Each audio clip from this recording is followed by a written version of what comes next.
A blessed day to everyone. Welcome to our daily podcast, Hope and Strength for the Journey. Our scripture verse for today is found in the book of John chapter 15, verses 10 to 11 says, "If you keep my commands, you will remain in my love, just as I have kept my Father's commands and remain in His love.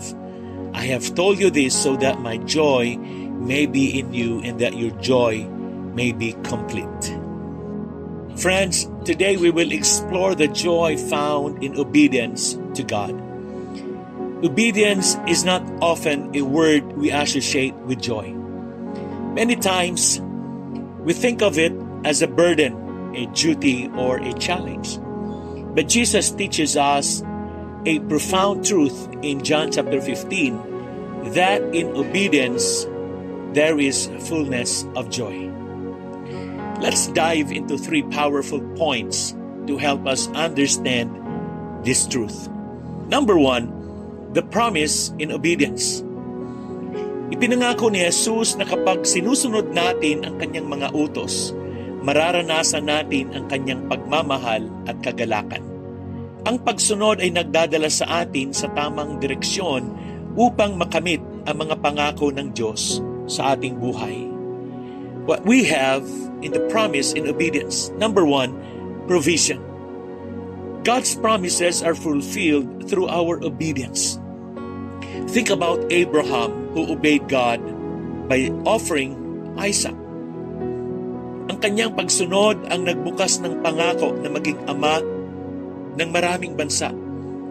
Kapag tayo sumusunod, ipinagkakaloob ng Diyos ang lahat ng ating pangangailangan. Amen.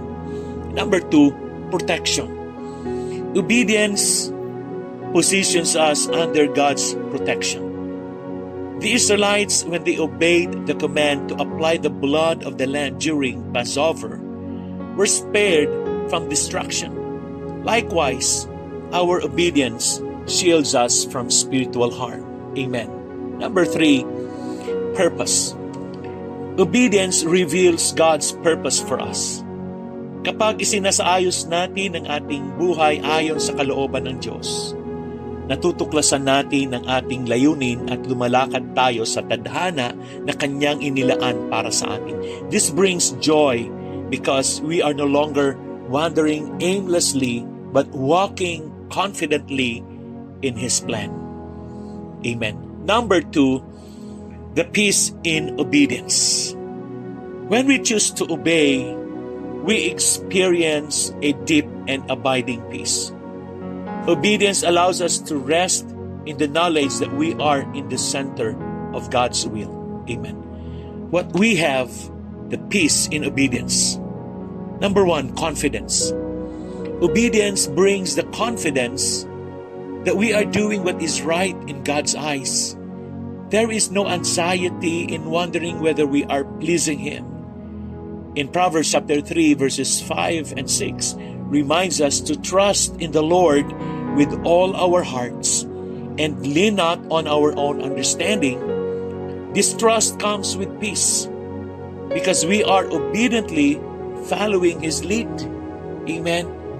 And number 2, calm. Disobedience often leads to turmoil, guilt, and inner conflict.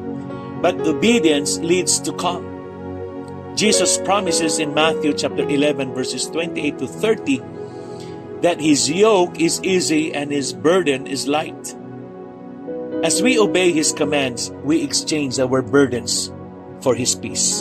Number 3, clarity. Obedience clears away confusion. When we submit to God's word, we gain clarity of direction.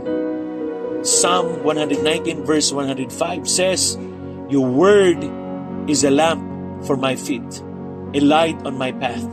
As we obey His word lights our way, and we experience peace in knowing where we are headed. Amen. And number 3, the power in obedience.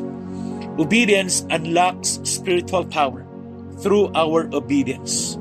God works mightily both in us and through us. And what we have, the power in obedience. Number 1, partnership.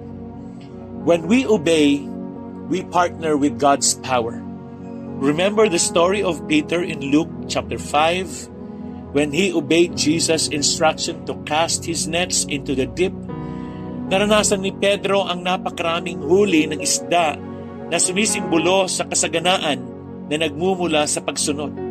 Kapag tayo'y kumikilos ng may pagsunod, nakakabahagi tayo sa walang hanggang kapangyarihan ng Diyos. Amen. And number 2, purposeful progress. Obedience leads to growth. When we follow God's commands, we are transformed by His Spirit.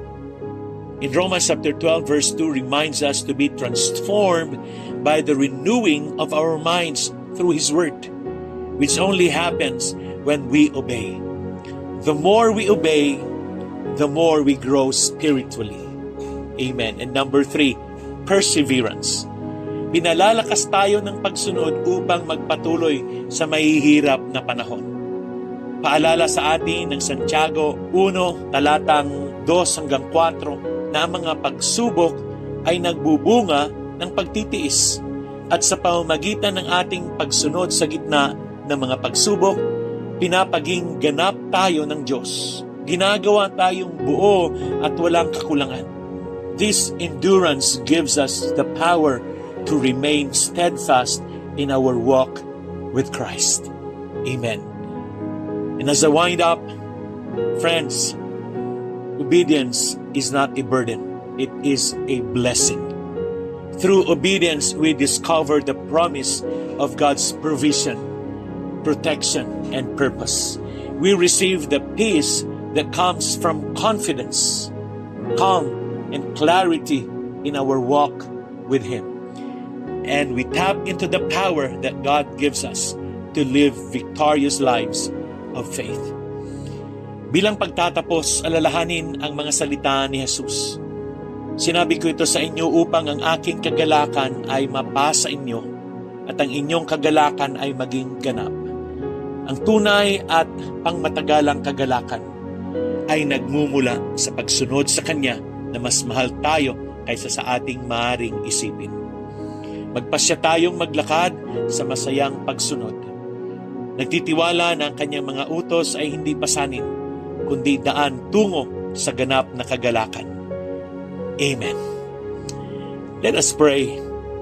Father, we thank You for the joy that comes from walking in obedience to Your word.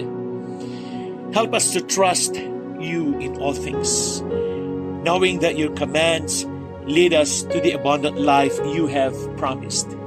May we find peace and power as we choose to obey, and may Your joy fill our hearts as we walk in Your love. In Jesus' name, amen and amen. Again, good day and have a joyous day ahead of you. God bless you and your whole family. See you again tomorrow.